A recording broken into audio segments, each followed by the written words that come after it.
Hey you guys, this is Josh. And Carolyn. With Homesteading Family, and welcome to this episode of the Pantry Chat Food for Thought. This week we're going to be answering your questions. We've got some remaining garden questions we didn't get to a few weeks ago, and just some regular everything questions. That's right, it's a Q&A kind of day. Carolyn and I are feeling a little giddy, so forgive us if we cut up a little bit. We've been trying to start this video for the last 15 minutes, but laughing the whole time, so. It's all me and Mike, my little buddy Mike right here. Check him out. Yeah, it's like fault. He has a stuffed animal sitting with him. Buddy, yeah, he's cool. When he gets stressed out, he can like rub it on his face and like, it's okay, it's gonna be okay. Oh dear, now I'm gonna be cuddling the mic. Is that what you're saying? Anyways, yeah, we're having a little fun today, being a little goofy.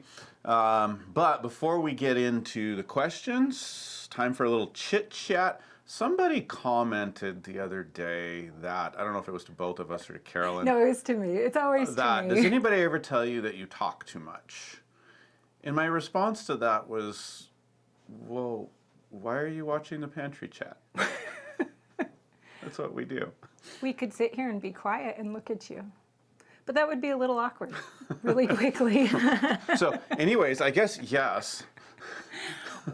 My response was only on YouTube. Only on YouTube do people tell me that I talk too much. Maybe they're just too polite to say it to my face in person, but that's okay. I'm good with that. So why are you on YouTube? I don't know. Just saying.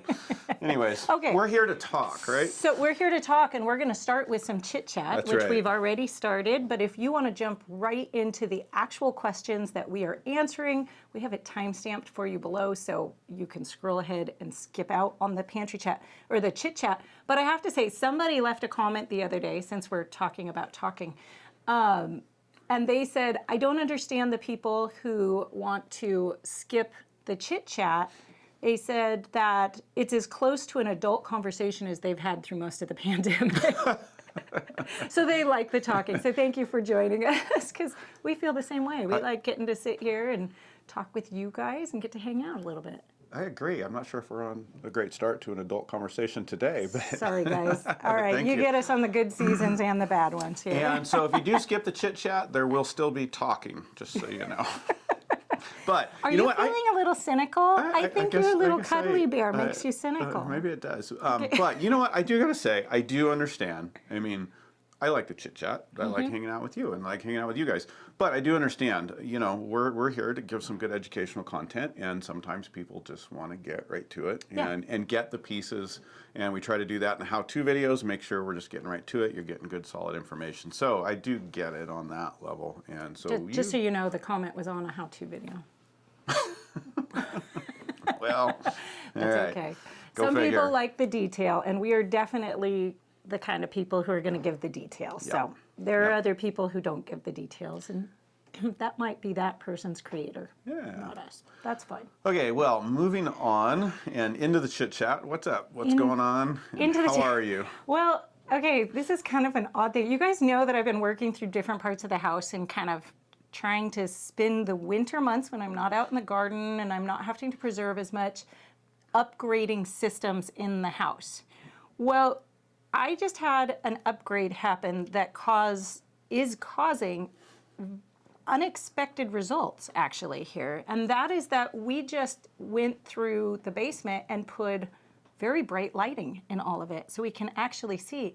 Do you know you can really see the dirty disaster. My basement is? It's really bad. So anyways, we are now cleaning and like, what is all this junk that's down here, and organizing and doing all sorts of things. So I didn't really expect that totally revamping the basement was on my plan, but when you walk down here and you can see all of the mess, you can't ignore it anymore. Well, it's been the plan, right? But shedding some light on the subject definitely all of a sudden accelerated the plans. Yeah. So, you know, we've got our little spot right here, and this is the filming kitchen preservation studio. We've got the cheese cave and the freeze dryer, and we do canning and stuff down here. So it's all functional besides filming. But it's not finished, and so that side of the camera is exactly what Carolyn's talking about. It's a disaster. Yeah. And so now we're a little motivated. Yeah, you don't need to see that. No. But some good stuff's going to come out. Yeah, I think we're going to end up with a lot more usable space and a lot of really, I'm actually really excited because I'm going to be able to make things a lot more, I want to say aerodynamic, and that is not the right word, but like efficient. There we go. Efficient in movement.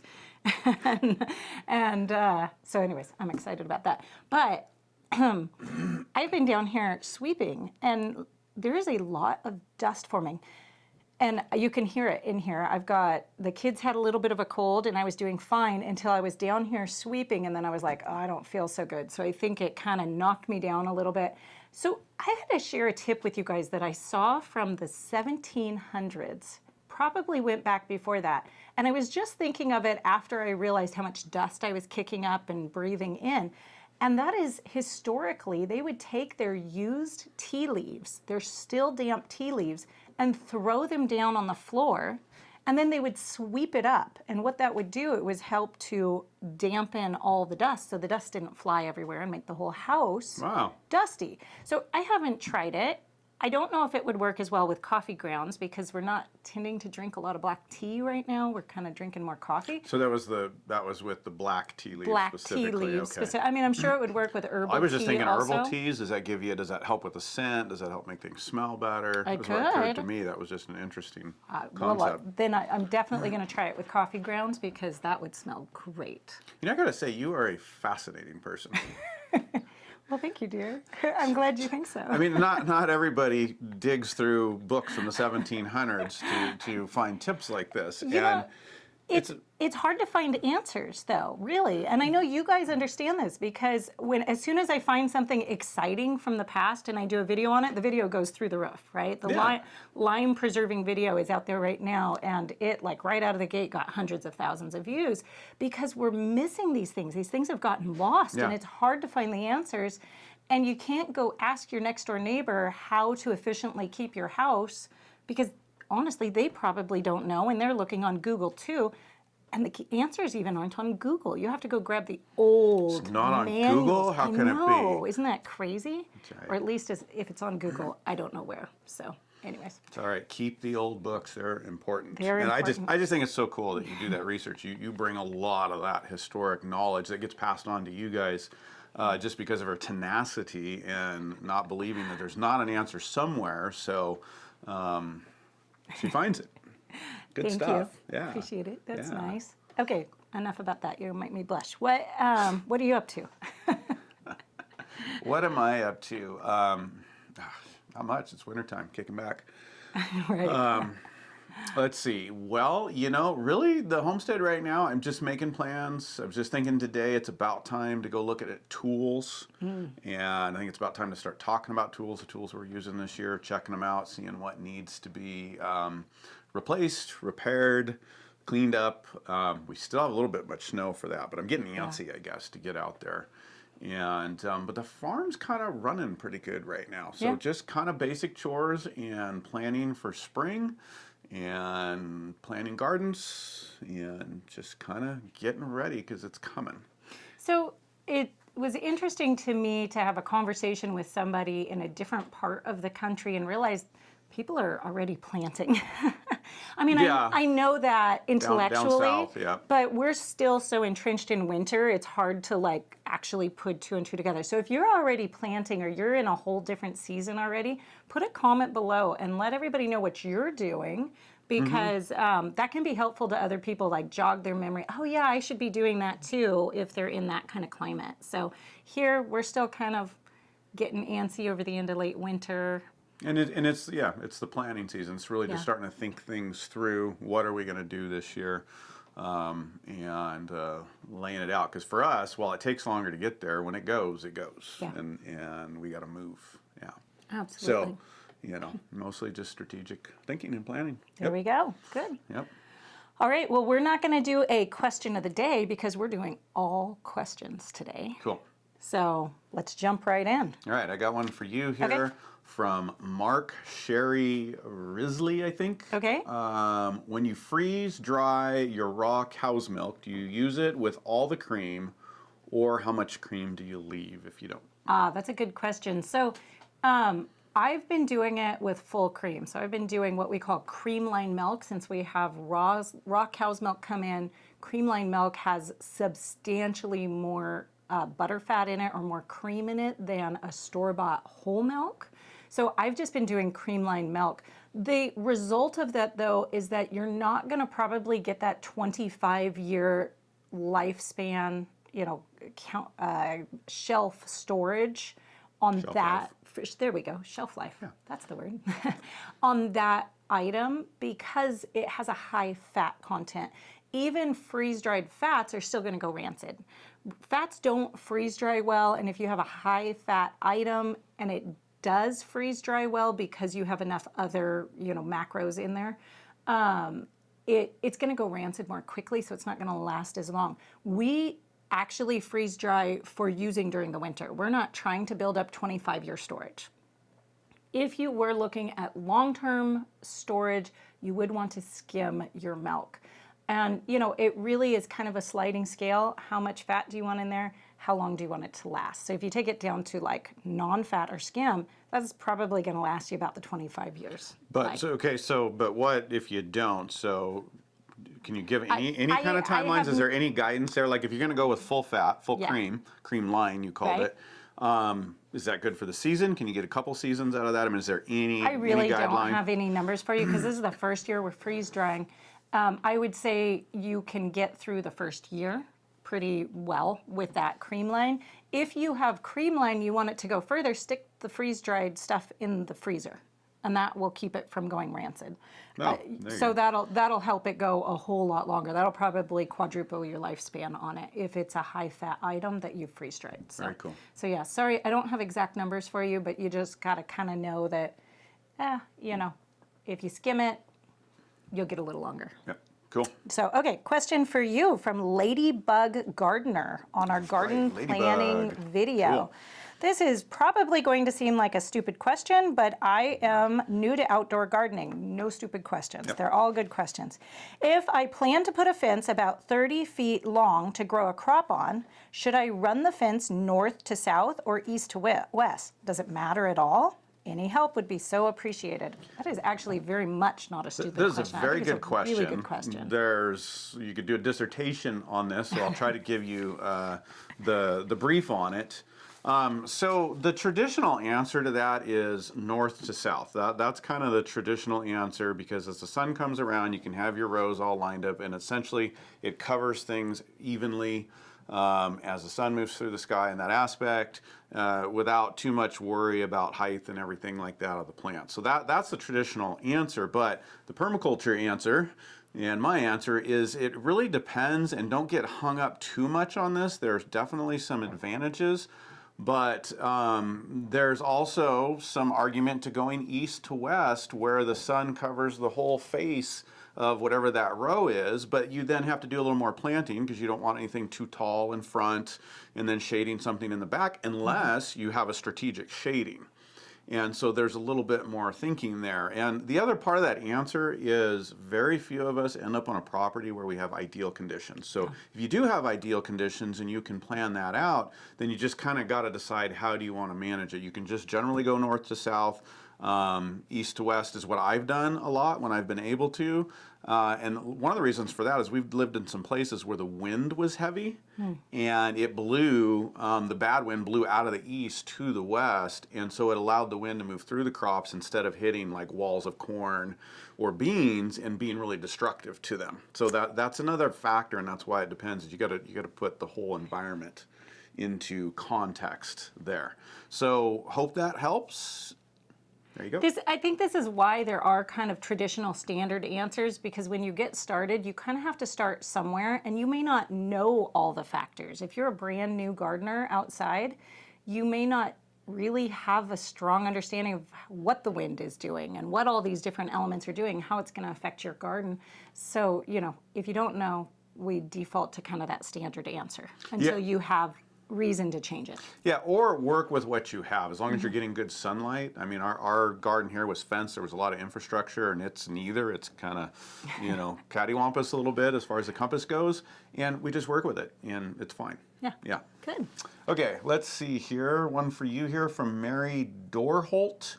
I make chicken bone broth often, but I'm wondering if you have ever saved the fat that is scraped off the cooled batch for later use of some type.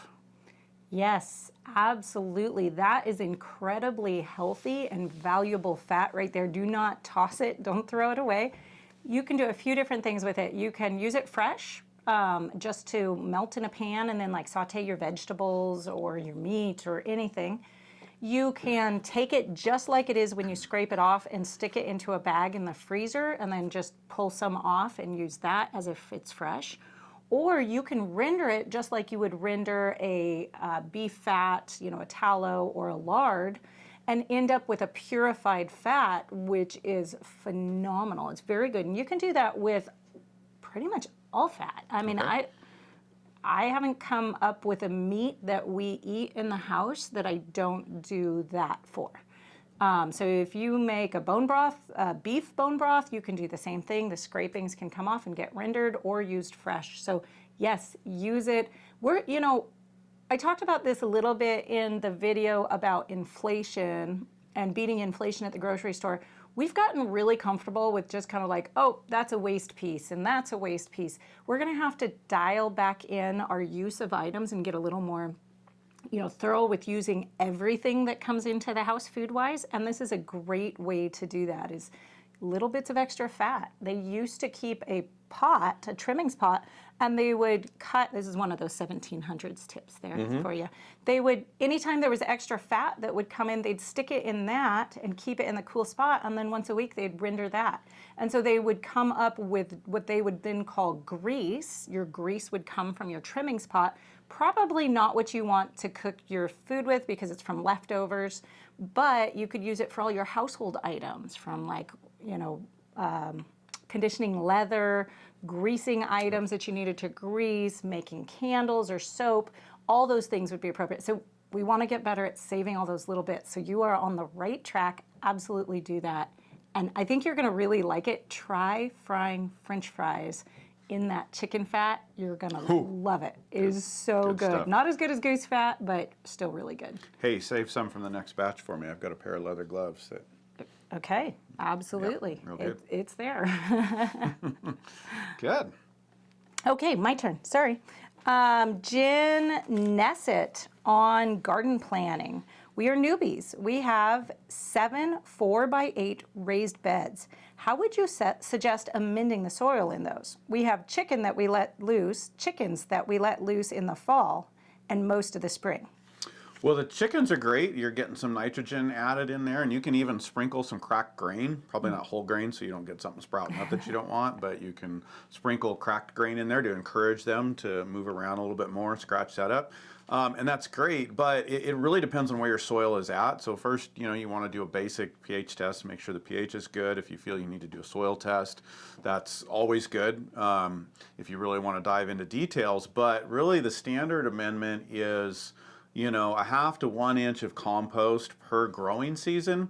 If it's new and you've got good reason, if they're new beds to you and you've got good reason to believe that they're depleted, then you can do a lot of things. You can add a lot of green manure in and turn it into the top layers. I mean, there is times for disturbance. We generally do no-till, but there are occasions. So, you know, in the fall or something, or early spring, adding that manure in, turning it in, then composting and mulching is a great way to go.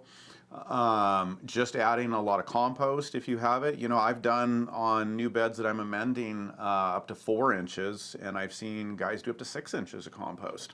That can be a little expensive, but it usually pays off in the vegetables, so it's kind of a combination of what do you have resources to, and just adding in manure, organic material, and building that up. Just make sure if it's green that you're doing it several months before you're going to plant in that bed so that it gets time to break down. Good. Yeah. Great. Real good. Okay, my turn. You see we're volleying here, so We're being tricky. gotta stay in the rhythm. Okay, John Valentine on make your own fermented carrots. You mentioned the moon phase. I'm an organic gardener and plan my seed sprouting, planting, pruning according to the phases of the moon. Makes a big difference. That being said, what do you know about moon phases and fermenting? Inquiring minds need to know. LOL. That's cool. I like the thinking there. It is. It is. Some people, and we actually had a question somewhere else asking us to like take the the mysticism out of this, because it's actually like scientifically based, right? Well, it is. That's the whole thing's a discussion on to decide how far we want to go today. Because there's actually a bit to talk about with the whole moon phase thing and the science of it, the truth of it, but yet the difficulty of applying it. So, but anyways, on to fermenting. So, that's an interesting And this question. is kind of a historical science. I don't know. This is almost in the area of like, you know, wives' tales, I guess. Housewives' tales? It shouldn't be, but old wives' tales? Midwives' tales? Some sort of wives' tales. But we've seen it play out. I've seen it play out in my own kitchen. If you start a ferment when the moon is waxing, when it's growing and moving towards full, you're going to get a whole lot of siphoning. It pulls out so much liquid that it ends up overflowing your container. A lot of you guys, if you fermented, have had that happen. And that can happen at any time. Regardless, It can happen regardless if you overfill your container, but it happens very strongly. And then what happens is as the moon changes, as the ferment slows down, you actually lose liquid, and now it's not covered anymore, and you end up having to top it off with extra liquid. So historically, the advice was don't do anything in the waxing moon as far as fermenting. Wait until the waning moon, and it seems to work. So at some point I said gravitational pull has something to do with that. That's my best understanding. Other people have told me that that's complete baloney and that it doesn't work that way. Scientifically, I don't know. I don't know the science behind all of that, but I do know that in the kitchen, this actually does prove out. And it proves out in a lot of areas. We probably don't have time to cover the subject a little further in our, our experience in the gardening and everything else. It is hard to apply in the garden, depending on how dynamic and diverse you are, because there's a lot of elements to line up. So it can be challenging. But we've seen it. I've seen it in the woods, hunting, fishing. I fished by the moon calendar, and it definitely had a noticeable difference. So these are all anecdotal, not purely scientific, but there's very much science to support this concept. And anecdotally, we have experienced a lot, from fermenting in the kitchen to the garden to activity watching animals during the moon phases and fishing, both ocean fishing and lake fishing. So it wasn't too many hundred years ago that this was the science. It was understood. This was the science that they had. This was, the calendar that they had to go by. Yeah. And so, it actually makes a lot of sense when you put it in that context. It really, really does. Okay. My turn. Shannon Jensen on our garden planning video asks, do you put compost on your fruit trees every year or put mulch around them? I do try to compost them. If I have extra compost, which we're finally getting to where we have high needs, we're finally getting to where we're producing even maybe more than we need this year, which is exciting. So if I have it, I do. It's definitely a good benefit to be amending that soil. More importantly, though, we're growing crops and building a diverse system under our fruit trees as we develop an orchard in an area. So trying to do a little bit of a permaculture food forest, if you will, and there's some more formal ways to do that, are very loose ways, but good cover crops, diversity of plants and stages of plants, from your bushes to your low growing to ground cover. All of that, I think, is actually much more beneficial because you start getting a root base and you start developing a biological community, particularly the fungal community that you want to spread throughout your soil, that really helps the trees. Well, and what that also does is it does lay down a level of mulch as that dies back in the fall. Oh, so yeah. you end up with a mulch. And one of the things that we like to plant under the fruit trees are the biodynamic accumulators. Like the comfrey. So, the comfrey, elecampane is one we're going to start trying this year, I think, and spreading those we're around. We're gonna create a bed for it and start to grow it outside of your garden. Right, yeah. Yeah.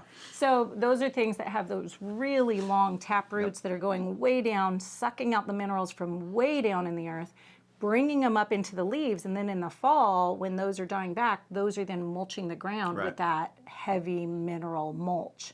So, those things actually cover a lot of the different elements. Yeah, and I think, so that's the long-term strategy. Compost is definitely great, and if that's what you've got, use it, but you want to be building that bigger ecosystem and picture that's going to work for you over time. So that you don't have to compost it every year. Absolutely. Yep.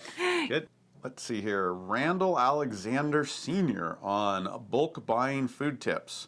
We stored our bulk beans and rice in 5-gallon buckets, but left them outside, below freezing and above. So it sounds like a fluctuation of temperatures there. How badly does that affect the nutrients? Anytime that you have fluctuations like that, you are affecting the nutrients. I can't give you any numbers or anything scientific there that says, well, you probably just lost 25% of your nutrients. I have no idea, but it does start to degrade it. The exception to this that I want to say is that when you bring food into your house, especially bulk grains, if you can get it in a position where you can freeze it for 3 or 4 days, it's going to kill off anything that might hatch in those grains. And I know that's a disturbing thought for some people, but in everything there are some eggs floating around. It happens. It does happen. Especially when we lived in the South, it happened a lot more with our grain. Yeah. And, you know, it's even more disturbing if all those things hatch and are in the food that you're trying to eat. So you want to avoid that scenario. So get it out, get it frozen, but then get it in a cool, temperature stable position as much as possible. You know, we talk about this a lot. Very few of us have an ideal storage situation. It would be nice if we did, but we're dealing with what we have. And so get as close to that as possible. And that may still be fluctuating some. Luckily, with whole grains, you do have, you know, if they're stored in ideal conditions, they'll last for like 30 years or something like that. It's a long time that they'll last with pretty high nutrient density.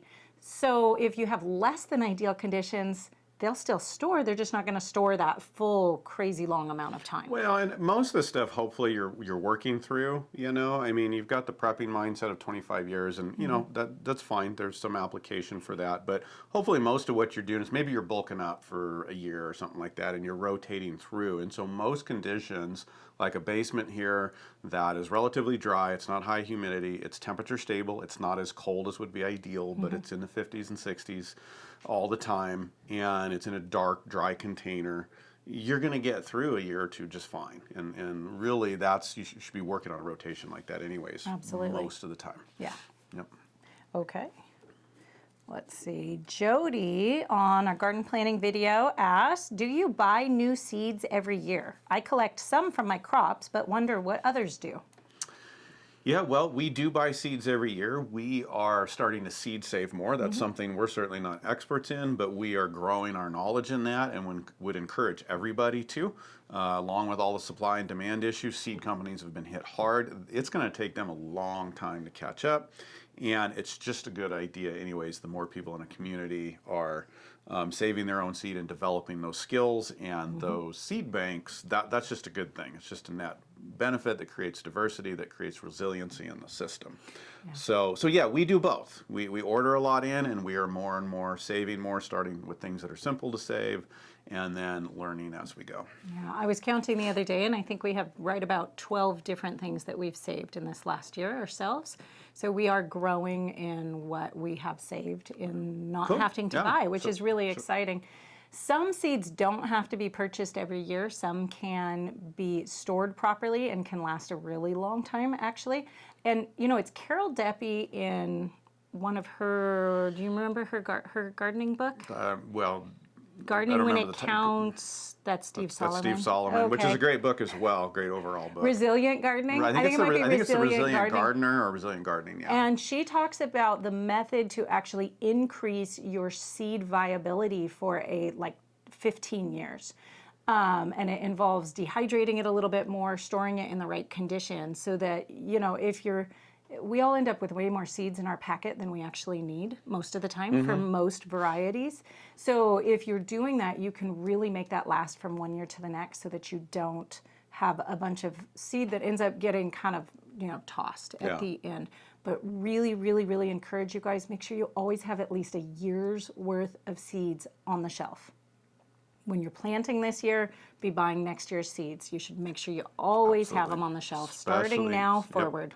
Yep, it just needs to be the new rule. Yep. And both Steve Solomon and Carol Deppe are great thinkers, gardening thinkers and planners, especially for the times that we live in now. They're both very forward-thinking and provide a lot of solutions. So good reading. Yeah. Let's see here. Glenda Butterfield on lime fermenting video. What other type of jars can be used for fermenting?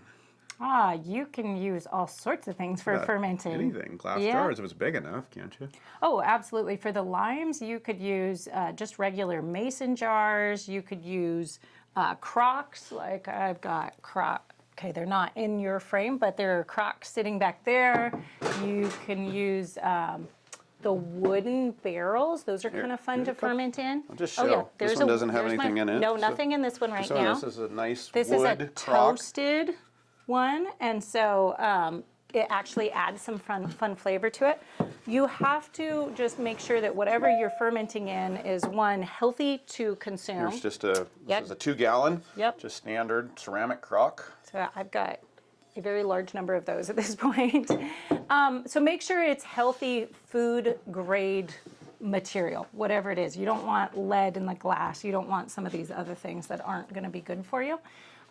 Make sure you can sterilize it by either boiling water or Camden tablets or some form of sterilizing it, and make sure you have a method for keeping your produce underneath the liquid level. Those are the really important things to consider when you're thinking about what kind of things to ferment in. You never want to use aluminum or anything that's reactive. Copper, you wouldn't want to use anything that would react with the acids, because there are a lot of acids in fermenting. So probably no metal. You could use a stainless steel. A lot of people say just stay all the way away from metal because the bacteria is not crazy about it, so it can hinder the growth. Some people use enamelware, but you have to be sure that it's not cracked or chipped or anything. So probably best bet is just kind of stay away from the metal. Yeah. So, good. Yeah. Very cool. There you go. Okay, Tanya Patrick on a garden planning video. We raise grass-fed beef, so we always add manure to our garden spaces to add nitrogen. Does this also add minerals? This is only the second year for us on the property, and our garden area was brand new. Does this mean that we have adequate minerals to start? Okay, well, I'm going to start with the last question. Do you have adequate minerals to start? Only a good soils test is going to tell you that. So if you really want to know that, get a good quality soil test. As far as a general principle and practice, the minerals that you get from the manure are going to depend on what the animal is eating. So it's going to depend on the hay you're feeding, the pasture that they're on. And something that we have done and we highly recommend is to free mineralize your animals. We've done this with our livestock for 15 years, where we have free salt, like a Redmond salt that's already kind of a mineralized salt. And then we use kelp as a broad spectrum mineralizer. You can get into some different strategies with specific minerals. The animals will actually go and eat if you want to give them independent minerals, but that's a little more complex to manage. We've not done it. We've had some friends that have tried it, kind of gone away from it just because of the management system. But so let me clarify for people who do not understand what you just said. Sorry. Some people take all the minerals that a cow needs and give them every single individual mineral, a little feeding trough bin, so the cow can go through and selectively eat it. Right, and that does work, but there's a bit to manage there. Those things can be hard to source, where kelp is a very broad ranging. It has all or almost all the minerals that are necessary, and the cows will self-feed, and not just the cows, but all of our animals.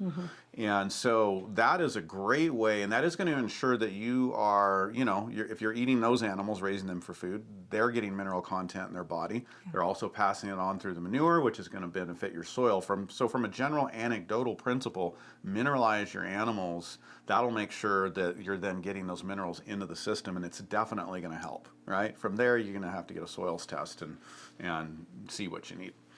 We get both the animal Redmond real salt, and yes, they are carrying that on Azure still, and the Thorvin kelp from Azure Standard. Yep. So you can look them up there if you're looking for something like that. Another benefit is we have had very low incidence of health issues with that strategy, which is what I read about when we got started, how helpful that is, and I've seen that just to be true. The animals stay very healthy. Yeah, absolutely. Yeah.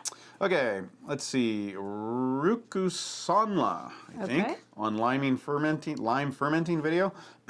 If one was to remove all the limes and put in a fridge, how long would they keep? I'm not sure.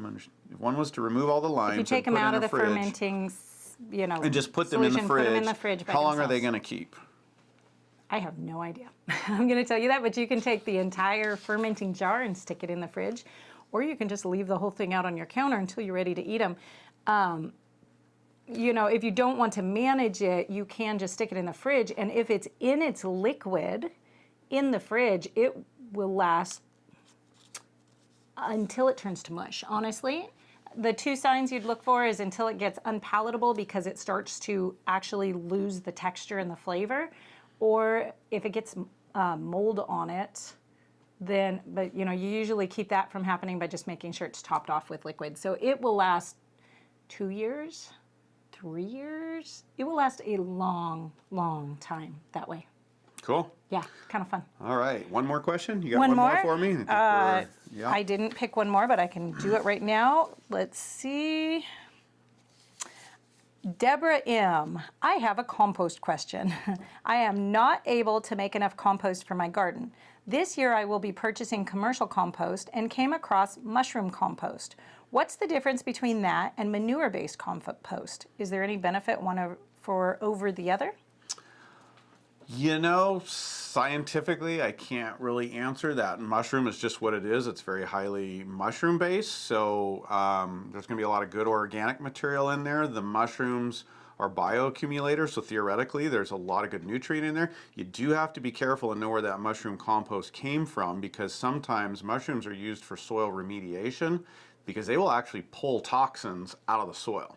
So I would be a little bit cautious because it's popular, it's got a high benefit on one side, but depending on where those mushrooms came from, you know, if they were used for a remediation project, I don't really know, but I know this happens, they could have some things in them. And of course, manure can be the same way, depending on what hay was sprayed and whatnot in the manure. So you have to know your source when you're sourcing these materials. The thing that I'm not super excited about on mushroom compost is that it's not very dynamic. It's just one type of material. Manure, you're generally mixing other things in, and so really combine it if you can is what I would look at. If you feel your source is good, it's clean, you can trust it, then I like to see a diversity of materials, just like what we do on the farm, where we've got different kinds of manures. We've got hay, we've got wood chips, we've got garden material going in there, and so we're creating a diverse soil mixture. I think that's going to be the most beneficial. There you have it, you guys. Well, all right, that was fun. Great hanging with you guys. Hope that you're getting through winter okay, or that you're getting into spring okay if you're somewhere in the south and already moving on the gardens in your homestead. And yeah, we'll see you guys soon. next week. All right. Goodbye. Goodbye.